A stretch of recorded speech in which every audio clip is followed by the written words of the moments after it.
ರೇಣುಕಾಸ್ವಾಮಿಯ kidnap and murder ಕೇಸ್ನಲ್ಲಿ ದರ್ಶನ್ ಜೈಲು ಪಾಲಾಗಿದ್ದಾರೆ. ಆದರೆ ಜೈಲಿನ ಹೊರಗಿರುವಂತಹ ಅವರ ಅಭಿಮಾನಿಗಳೇನಿದ್ದಾರೆ ಒಂದು ರೀತಿ ಹುಚ್ಚ ಅಭಿಮಾನ, ಅಂಧಾಭಿಮಾನವನ್ನ ದಿನ ಕಳೆದಂತೆ ಹೆಚ್ಚು ತೋರಿಸ್ತಾ ಇದ್ದಾರೆ.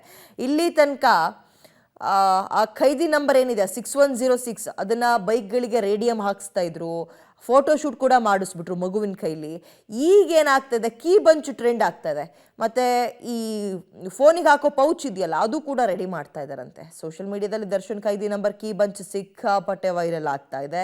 ತಂದೆ ತಾಯಿ ಹೆಸರು ಹಾಕಿಸ್ಲಿಲ್ಲ, ದೇವ್ರ ಹೆಸರು ಹಾಕಿಸ್ಲಿಲ್ಲ ಗಾಡಿಗೆ. ಆದರೆ ಮರ್ಡರ್ ಕೇಸ್ನಲ್ಲಿ, ಕೊಲೆ ಕೇಸ್ನಲ್ಲಿ ಜೈಲ್ ಸೇರಿರೋ ದರ್ಶನ್ ಖೈದಿ ನಂಬರ್ನ ಅಭಿಮಾನಿಗಳು ಈ ರೀತಿ ಮರೆಸ್ತಾ ಇರೋದು ನಿಜಕ್ಕೂ ಶೋಭೆ ತರುತ್ತಾ? ಶೋಭೆ ತರದ ವಿಚಾರ. ಏನು ಹೇಳ್ತಾರೆ ಈ ಪ್ರಕರಣದಲ್ಲಿ? ಹುಚ್ಚ ಅಭಿಮಾನ ಅನ್ನುವಂಥದ್ದು ವಿಪರೀತ ಹಂತಕ್ಕೆ ಹೋಗ್ತದೆ. ಹೋಗ್ಲಿ, ನಾಳೆ ದಿನ ಇನ್ನೇನೇನಾಗುತ್ತೆ ಕಾದು ನೋಡ್ಬೇಕಷ್ಟೇ.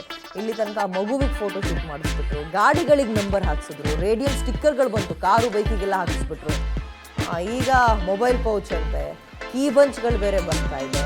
ಅದೇ ಹೇಳಿದ್ದು, ಗಾಡಿಗಳು ತಗೊಂಡು ತಂದೆ ತಾಯಿ ಕಷ್ಟಪಟ್ಟು ಓದಿಸಿ ಸಾಲನ ಸೋಲನ ಮಾಡಿ ಗಾಡಿ ಕೊಡ್ಸಿರ್ತಾರೆ. ಆ ಗಾಡಿಗೆ ತಂದೆ ತಾಯಿ ಹೆಸರು ಹಾಕ್ಸಿದ್ರೋ ಇಲ್ವೋ ಗೊತ್ತಿಲ್ಲ, ದೇವ್ರಗಳ ಸ್ಟಿಕ್ಕರ್ ಹಾಕ್ಸಿದ್ರೋ ಇಲ್ವೋ, ಹಾಕ್ಸಿ ಅಂತಲ್ಲ ಹಾಕ್ಸಿದ್ರೋ ಇಲ್ವೋ ಗೊತ್ತಿಲ್ಲ. ಬಟ್ ಇಂಥದ್ದನ್ನು ಮಾಡ್ತಾ ಇದ್ದಲ್ಲ, ಎಷ್ಟು ವಿಪರೀತ ಹಂತಕ್ಕೆ ಹೋಗ್ತಾ ಇದೆ. ಅಭಿಮಾನ ಅಲ್ಲ ಇದು, ಹುಚ್ಚ ಅಭಿಮಾನ, ಅಂಧಾಭಿಮಾನ. ಫೋಟೋ ಶೂಟ್ ಮಾಡ್ಸದಂತೆ ಪುಟಾಣಿ ಮಗುವನ್ನ, ಅದಿನ್ನು ಈಗ ತಾನೇ ಕಣ್ಬಿಟ್ಟು ಜಗತ್ತನ್ನ ನೋಡ್ತಾ ಇದೆ. ಆದರೆ ತಂದೆ ತಾಯಿಗಳ ಆಸೆ ಏನಿರ್ಬೋದು ಅದರಲ್ಲಿ? ಇವರ ಅಭಿಮಾನ ಹುಚ್ಚಭಿಮಾನ, ಹುಚ್ಚುತನ. ಅದು ಅಭಿಮಾನವೂ ಅಲ್ಲ, ಹುಚ್ಚುತನ ಅನ್ನುವಂಥದ್ದು. ಮಗುವಿನಿಗೆ ಖೈದಿ ನಂಬರ್ ಹಾಕ್ಸೋದು, ಫೋಟೋ ಶೂಟ್ ಮಾಡಿಸೋದು ಒಂದು ರೀತಿ ವೈರಲ್ ಆಗೋ ಶೋಕಿ ಅಂತ ಹೇಳ್ತಾ ಇದ್ದೀವಿ. ಈಗ ಗಾಡಿಗಳಿಗೆ ಸ್ಟಿಕ್ಕರ್ ಹಾಕ್ಸಿದ್ದಾಯ್ತು, ಪೌಚ್ ಬಂದಿದೆಯಂತೆ, ಕೀ ಬಂಚ್ ಬಂದಿದೆಯಂತೆ. ಮುಂದಕ್ಕೆ ಇನ್ನೇನೇನು ಬರುತ್ತೋ ನೋಡ್ಬೇಕಷ್ಟೇ. ಇನ್ನೇನು ಹೇಳೋಕ್ಕಾಗಲ್ಲ ಈ ಪ್ರಕರಣದಲ್ಲಿ. 6106 ಈಗ ಹೊರಗಡೆ ವೈರಲ್ ಆಗ್ತಾ ಇದೆ. ಮಗದೊಂದು ಕಡೆ ಪಾಪ ಮಾನಸಿಕ ಖಿನ್ನತೆಗೆ ಒಳಗಾಗ್ಬಿಟ್ಟಿದ್ದಾರೆ ದರ್ಶನ್.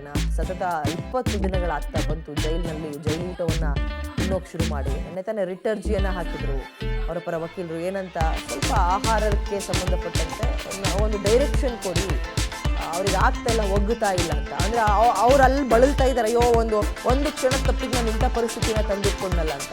ಬಟ್ ಅಭಿಮಾನಿಗಳು ಹೊರಗಡೆ ಅದನ್ನೇ ಮೆರೆಸ್ತಾ ಇದ್ದಾರೆ.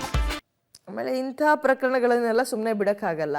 ಹೊರಗೆ ಹುಚ್ಚುತನವನ್ನು ಪ್ರದರ್ಶನ ಮಾಡ್ತಾ ಇರುವಂತಹ ಕೆಲ ಅಭಿಮಾನಿಗಳಿಗೆ ತಕ್ಕ ಪಾಠವನ್ನು ಶಾಸ್ತಿಯನ್ನು ಪೊಲೀಸರು ಕೂಡ ಮಾಡ್ತಾ ಇದ್ದಾರೆ. ಅದಕ್ಕೆ ಸಂಬಂಧಪಟ್ಟಂತೆ ಅಪ್ಡೇಟನ್ನು ನೋಡ್ತಾ ಹೋಗೋಣ. ಕೊಲೆ ಆರೋಪಿ ದರ್ಶನ್ ವಿಚಾರಣೆ ದಿನ ಖೈದಿ ನಂಬರ್ನ ಆಟೋ ಮೇಲೆ ಬರೆಸ್ಕೊಂಡು ವೀಲಿಂಗ್ ಮಾಡಿದಂತಹ ಆಟೋ ಚಾಲಕನನ್ನ ಅರೆಸ್ಟ್ ಮಾಡಿದ್ದಾರೆ. ಆರೋಪಿ ಜಗದೀಶ್ ಮೂಲತಃ ಹಾಸನದ ಹೊಳೆನರಸೀಪುರದವ. ಬೆಂಗಳೂರಿನಲ್ಲಿ ಆಟೋ ಡ್ರೈವರ್ ಆಗಿ ಕೆಲಸ ಮಾಡ್ಕೊಂಡಿದ್ದ. ಆಟೋದ ಹಿಂದೆ ದರ್ಶನ್ ವಿಚಾರಣಾ ಖೈದಿ 6106 ಅಂತ ಬರೆಸ್ಕೊಂಡು ನಡು ರಸ್ತೆಯಲ್ಲಿ ವೀಲಿಂಗ್ ಮಾಡ್ತಾ ಇದ್ದ. ನಂಬರ್ ಬರೆಸ್ಕೊಂಡಿದ್ದಕ್ಕೆ ಆತನನ್ನು ಅರೆಸ್ಟ್ ಮಾಡಿಲ್ಲ, ಅದು ಮಾಡಿಕೊಂಡು ಶೋಕಿ ವೀಲಿಂಗ್ ಮಾಡೋದು ನಡು ರಸ್ತೆಯಲ್ಲಿ. ಬಳಿಕ ಸೋಷಿಯಲ್ ಮೀಡಿಯಾದಲ್ಲಿ ಆ ವಿಡಿಯೋ ಹಂಚಿಕೊಂಡಿದ್ರು. ವೀಲಿಂಗ್ ವಿಡಿಯೋ ವೈರಲ್ ಆಗ್ತಾ ಇದ್ದಂತೆ ಉತ್ತರ ವಿಭಾಗದ ಸಂಚಾರಿ ಪೊಲೀಸರು ಪ್ರಕರಣ ದಾಖಲಿಸಿಕೊಂಡು ಆಟೋವನ್ನು ಸೀಸ್ ಮಾಡಿದ್ದಾರೆ. ಡ್ರೈವರ್ಗೂ ಅರೆಸ್ಟ್ ಮಾಡಿದ್ದಾರೆ. ಇಂಥದ್ದೊಂದೆರಡಾದರೆ ಉಳಿದವರು ಬಾಲ ಮುದ್ರಕೊಂಡು ತೆಪ್ಪಗಿರ್ತಾರೆ.